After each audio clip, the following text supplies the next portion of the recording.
Hello everybody, today we will talk about Microsoft SQL Server table types.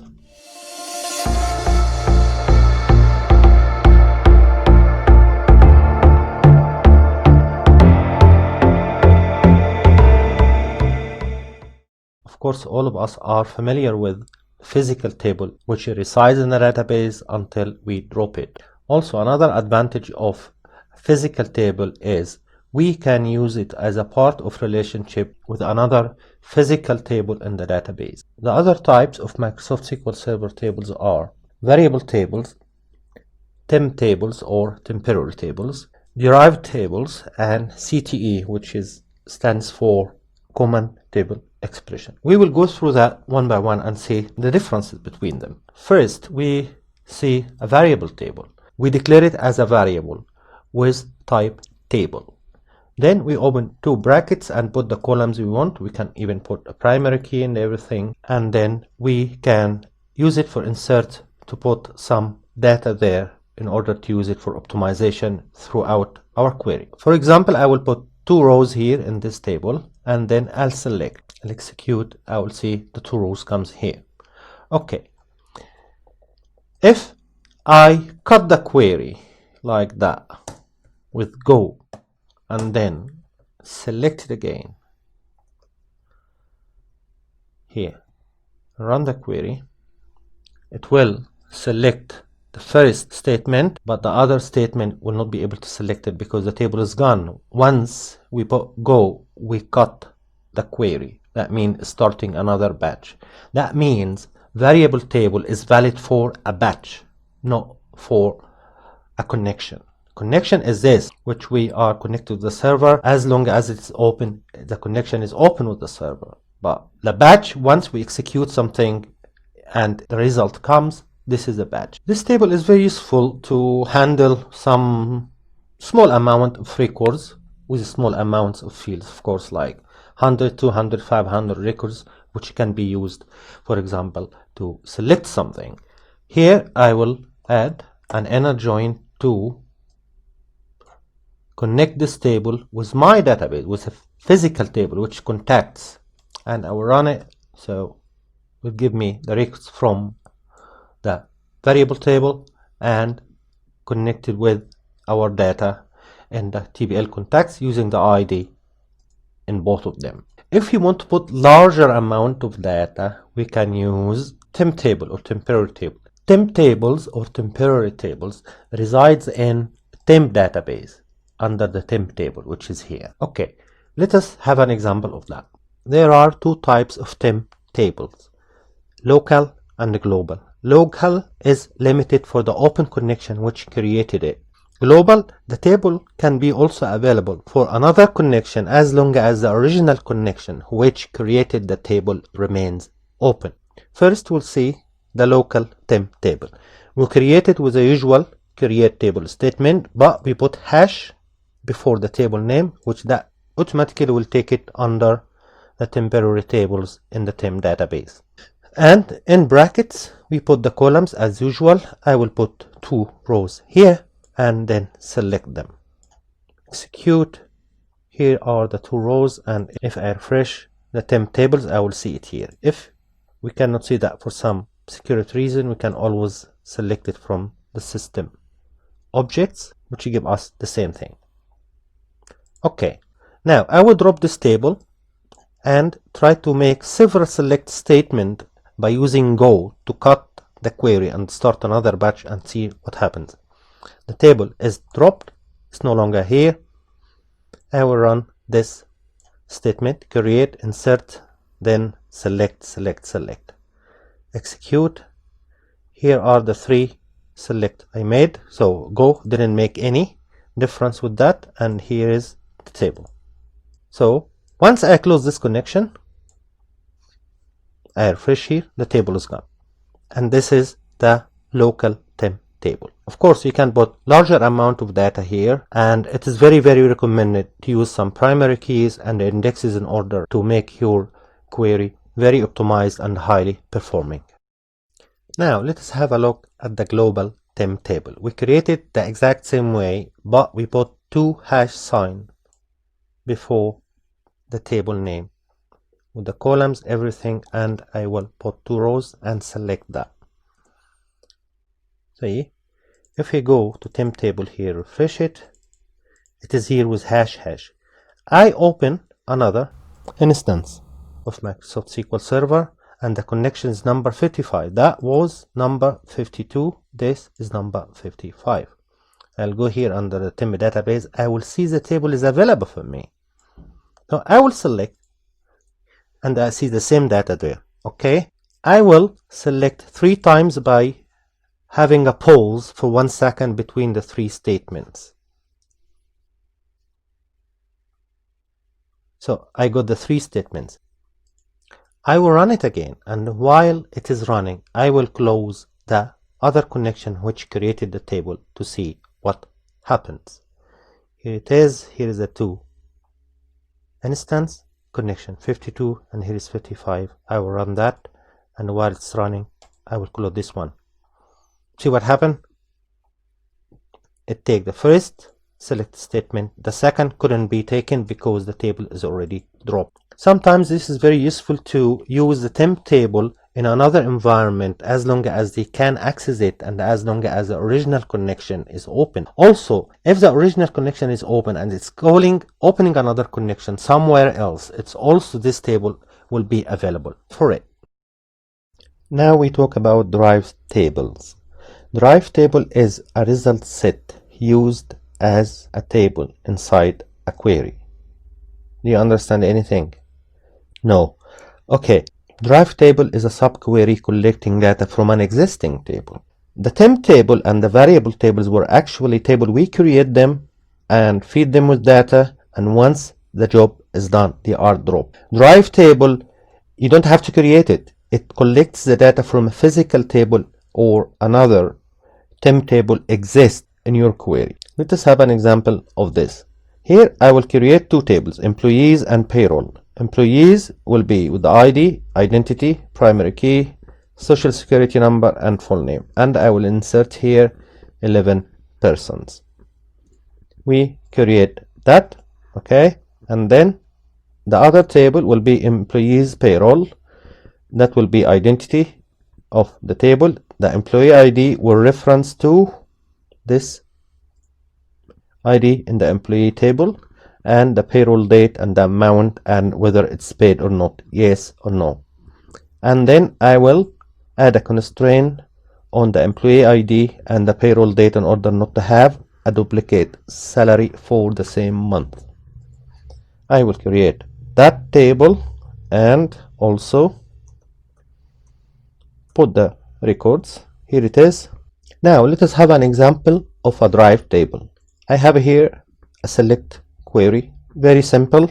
I will select everything from the employees, which is from 1 to 11, names and everything, and select everything from the payroll, which will give me 120 rows, 12 a month each, except last one, which is Chris.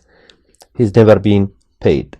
So I will disable that, and I will now make a subquery to select for me the last paid salary for them. Here is a subquery in brackets, and I will give it a name, P for example. And what it does, it selects the employee ID with the maximum payroll date grouped by employee ID. I will run that. This is the employee ID with the last date, but this is not the last paid salary. Therefore, I will activate this where close to get the paid equal to 1, and here the date is different. So they all paid on the 31st of May 2020. With this P as a subquery or derived table, I will connect it with the employee table in order to get the name and the social security number and connect them together. So I will select from employees, I give it E, I will select everything, and from P I will select the second column, which is last payroll date, and I will connect P, the subquery, with E, the employees, using the ID equal to employee ID, and then I will run that. Right? Good. This is a very simple example of a derived table. Even here, if you highlight in the mouse here, it says derived table, and this one is the employee table. Yet I can also use it to update some data, but sometimes it's very tricky. It doesn't really update precisely what you want, because here the only lead you have is payroll date, which is maximum. It could be two different salaries for the same date. We know we made a constraint, but sometime it could be this is a salary and this is a bonus with the same date, so I won't be able to find them with the maximum date. And even if I put the ID of the table to group by it, it will bring me a lot of records, for example here, and group by ID. So instead of giving me 12 records, it will give me the 110 records again. So I don't know which is which to update them. So this subquery is very useful and really can be reliable for selecting a certain amount of record as a result set and connect it to anywhere we want in the database, as long as they have a logical connection. Now we talk about the CTE, or common table expression. It's again a temporary result set, can be used throughout our query, but the advantage is you have more control there. You can select a specific data set and use it for insert or update or delete. Let us have an example of that. So with the same two tables, with the same example, I want to select the last paid salary for each employee. I will do my table as following. I start with, give it a name as open brackets, and here we do the code. I want the employee ID and the ID of the table and the payroll date. Here I will use a very nice function called dense rank. This is to partition my data and give every single record a unique rank number. So I will say over partition by, this is the ID of the employee I will group the data with, and I will select the data order by payroll date descending to bring it the latest first, and I will put the column rank from employees and where paid is 1. Let us just run this part. See here, for the employee ID number 1, I have the ID of the table in the payroll is 11. That takes rank 1 because it is the latest. The second in April take rank 2. The third rank 3, and so on. And it will do the same thing for employee number 2 and number 3 all the way down.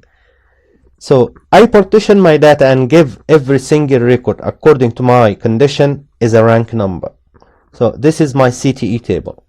Now I will select from the employees table here. I will take the employee ID, the SSN, and the full name, and I will inner join that to the last payroll, which is this one. I will inner join this with what? This is very important. From the employee ID, I will take the ID of the employee equal to the ID of the employee came from here.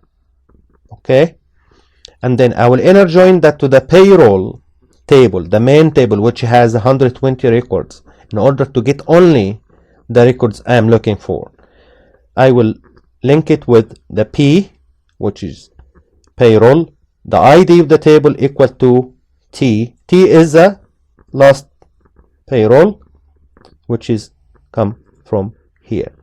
And very important, I will select rank number 1, means according to this condition the last paid salary. I will run it and will say employee ID, SSN, name, this is a payroll ID, and this is the amount was paid, and this is for the date, and is paid is equal to true. This is very controllable. For example, if I have another request to say give me a list of the last second paid salary, all what I will do, I will change this rank to 2 and run it, so it goes to the previous month. The third last salary, here it is, very fast. So from this result set I can update the data. We can try that. For example, I had a request to change the amount paid for the unpaid salary. I will change here paid to 0, and here I will get rank number 1. I will run it. All these salary is due to be paid on 30th of June, which is not here yet. Okay, all what I will do, comment this statement and activate this statement. Update employees payroll, set amount. For example, they want to give them an increase for 10%, so I will multiply the amount with 110%. See, it was 3,000, 2,500, and so on. I will run it. Okay, so I updated exactly the 10 rows I want. So here I'll select them again, and here the amount changed a little bit. For example, if there was a mistake in the last paid salary and I want to reduce it with 20%, for example, so I will change that to 1, also rank 1, and see what it is. So it was 31st of May at 3,000. Okay, we want to reduce this, for example, 25%. Same thing, just disable this statement, activate this one, and here will be minus 70%. Okay, I will run it again. I will get the data to see how it is now, and here is changed. So with the CTE table, it's really very useful to get a very good control, because here you can put a lot of variables inside the dense rank function. Also you can put some condition, and this CTE will get you the data in partition, ranking them. You can use that to do whatever you want throughout your query. For the Derived table and CTE table, they are valid throughout a query or valid for a batch. Once you run this batch, you cannot reference this table again in another one. It's done with the batch, because actually it's selecting the data from an existing table. But it's very useful to manipulate your data precisely for what you want. I hope that explains the difference between the table types in Microsoft SQL Server, and here is a short list of what are the main differences between them. I hope that was useful. Please, if you like the video, subscribe and share it. It might be useful for someone else. See you next time. Hosam. انت اللي لمعت النجوم بتبان في عينيك، انت اللي كل ما فيك بيقويك بيعليك، انت اللي عمره ما لحظة خاف، انت اكتشاف ومين يقدر عليك، انت احلى حاجة فيك. قولها